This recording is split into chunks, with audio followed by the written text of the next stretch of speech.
नमस्कार साथियों और प्यारे बच्चों, राजस्थान ऑनलाइन स्टडीज क्लासेज में आपका स्वागत है। अभी अपन पढ़ रहे हैं कक्षा 10 की सामाजिक विज्ञान की एक पुस्तक है भारत और समकालीन विश्व भाग 2। इसका पहला चैप्टर यूरोप में राष्ट्रवाद का उदय। आज के वीडियो में अपन पढ़ेंगे इटली का एकीकरण। ये टॉपिक बहुत ज्यादा इंपॉर्टेंट है, यहाँ से क्वेश्चन आते हैं। इटली का एकीकरण को अपन याद करेंगे एक ट्रिक के माध्यम से। एक छोटी सी ट्रिक है, मुझे पूरी उम्मीद है इस ट्रिक से आपको बहुत ही इजीली याद हो जाएगा। तो इटली का एकीकरण को समझने से पहले आपको दो चीजें देखनी है। एक तो उस समय प्रमुख राज्य कौन कौन से थे एकीकरण के समय इटली के प्रमुख राज्य। दूसरा है कि इस एकीकरण करने वाले कौन कौन लोग थे, यानी एकीकरण करने वाले प्रमुख व्यक्ति। तो सबसे पहले अपन देखेंगे इटली के प्रमुख राज्य कौन कौन से थे एकीकरण के समय। ठीक है, तो ये राज्य थे Sardinia, Piedmont, Lombardy, Venetia, Tuscany, papal राज्य और दो सिसिलिया के राज्य, ये थे प्रमुख। ठीक है, अब इनको कैसे याद रखेंगे? तो आपको अगर अच्छे नंबर लाने हैं तो सबसे पहले आपको उस समय का जो इटली का नक्शा है वो याद। सबसे पहले क्या करना है, आपको एक छोटी सी लाइन खींचनी है इस तरह से, फिर इससे थोड़ा सा नीचे की साइड में इस तरह से लाइन खींचनी है और इसको इस तरह से यूं जोड़ और इसको ऊपर यूं करके यूं जोड़ दो और यहाँ पर एक छोटा सा बिंदु लगा। ये इस तरह से बना दोगे तो आपका नंबर नहीं कटेंगे। तो थोड़ा सा आपको प्रैक्टिस के हिसाब से इस तरह से लिखना है। देखो यहाँ से लेना है और इस तरह से थोड़ा यूं टेढ़े मेढ़े करते हुए यहाँ तक ले जाओ और दूसरे वाले को यहाँ से अंदर की तरफ ऐसे टेढ़े मेढ़े करके यहाँ तक ले जाओ और यूं मिला और इसको है ऊपर से यूं मिला। ये आपका नक्शा हो गया तैयार। यहाँ पर आपको एक छोटा सा एक बिंदु बनाना। तो ये इस तरह से अब क्या करना, आपको डिवाइडेड करने के लिए एक पॉइंट यहाँ से करना है, यहाँ पे दूसरा यहाँ पे, उसके बाद में कोई इस तरह से कर दो, को इस तरह से कर दो। तो ये हो गया आपके 7 राज्य, 1 2 3 4 5 6 और 7। इन्हीं को अपन को याद रखना है। इस तरह से आपको नक्शा बनाना सीखना है। अब देखो आपको एक छोटी सी ट्रिक याद रखनी है। ट्रिक क्या है? साला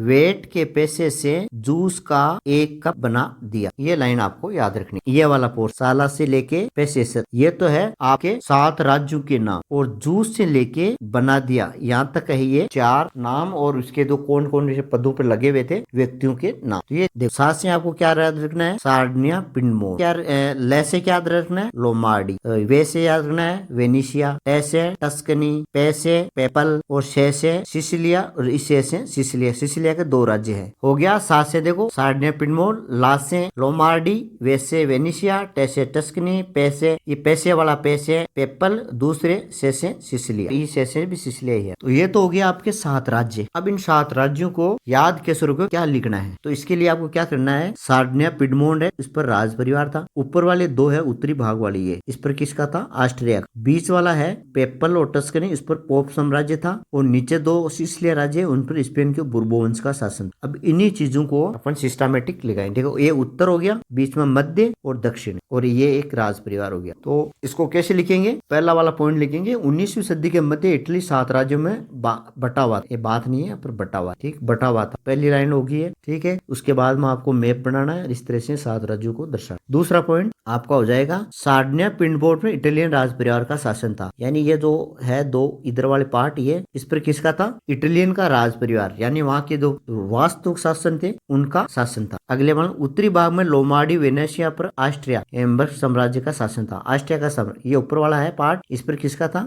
ऑस्ट्रिया। उसके बाद में उत्तरी मध्य भाग में टस्कनी और पेपल राज्य पर पोप शासन था, ये लिख लेना है। दक्षिण में 2 सिसिली राज्यों पर स्पेन बुर्बो वंश का शासन। इतना लिख दोगे बहुत कुछ है, ठीक है। 7 राज्य है, 7 पर देखो 1 पर तो राज परिवार है, ऊपर उत्तर में 2 है, उन पे ऑस्ट्रिया का है, मध्य वाले पर पोप है, नीचे वाले पर बुर्बो वंश के शासन। इतना आपको लिखना। अब देखते हैं दूसरा वाला पॉइंट। देखो राज्य वाला पार्ट हो गया। दूसरा है एकीकरण प्रक्रिया या प्रमुख व्यक्तित्व कौन थे उसके बारे में। तो पहला वाला पॉइंट है जुसेप्पे मित्तेस्नी, ये क्या था? क्रांतिकारी। उसके बाद में सेकंड नंबर आते हैं इमेनुएल या विक्टर इमेनुएल, ये क्या था? किंग या राजा था वहां का। तीसरा है काउर, प्रधानमंत्री था। चौथा है गैरिबाल्डी, ये नाविक। ये 4 चीजें आपको याद रखनी है। अब इसको याद कैसे करोगे? देखो यहाँ से अपने ट्रिक बताई थी मैंने, 7 साला वेट के पैसे से जूस का, यहाँ तक का ये यहाँ तक आपने राज्य में पढ़ लिया। अब जूस से पढ़ना है आपको। जूस का 1 पॉइंट तो ये हो गया, एक का 1 पॉइंट ये हो गया, कप का 1 पॉइंट हो गया, बना से चौथा पॉइंट हो गया। तो जूस से आपको याद रखना है, जूस से तो याद रखना है जुसेपी, और का से आपको याद रखना है क्रांतिकारी था।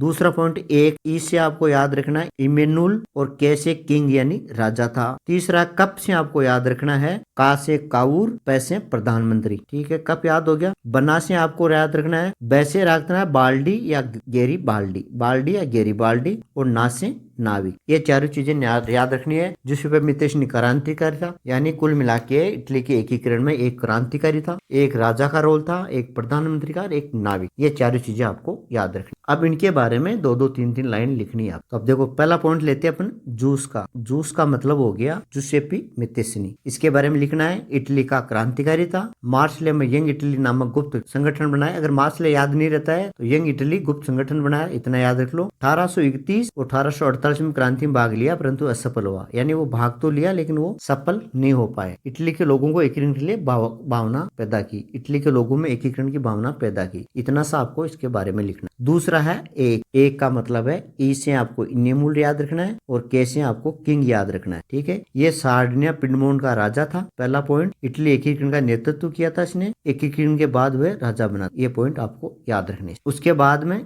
कब से आपको याद रखना है, का से तो काबूर, पैसे प्रधानमंत्री, यानी काबूर सार्डिनिया पिडमोंट के राजा विक्टर इन्यूमुल का प्रधानमंत्री था। एक लाइन तो ये होगी। दूसरा है इतावली के साथ फ्रेंच भाषा भी जानता था, यानी इटली की जो भाषा थी इसके साथ साथ फ्रांस भाषा भी उसको आती थी और उसी के कारण उसने क्या किया था, फ्रांस और सार्डिनिया पिडमोंट उसके बीच में संधि करवाई थी और उस संधि का फायदा उठा के फ्रांस की सहायता लेके और ऑस्ट्रिया को हराया। तो इसी के बारे में आपको थोड़ा सा लिखना है। देखो क्या क्या लिखना है। पहला पॉइंट हो गया आपका। दूसरा है इटली के साथ फ्रेंच भाषा जानता था, चतुर कूटनीतिज्ञ था। 1859 में सार्डिनिया पिडमोंट और फ्रांस के बीच संधि करवाई थी, ये संधि हो गई थी और इसमें क्या किया था, फ्रांस ने सार्डिनिया पिडमोंट का साथ दिया और ऑस्ट्रिया के साथ युद्ध किया। फ्रांस की सहायता से 1859 में ऑस्ट्रिया को हराकर उत्तरी भाग में इटली से मिला लिया, यानी जो उत्तरी भाग था नक्शा में देखा ना ऊपर तो कौन कौन सी थे, लोमार्डी वेनेशिया, उनको मिला लिया। तो ये हो गया इनके बारे में। एक सन तो याद रखनी है आपको 1859 वाली। अगला है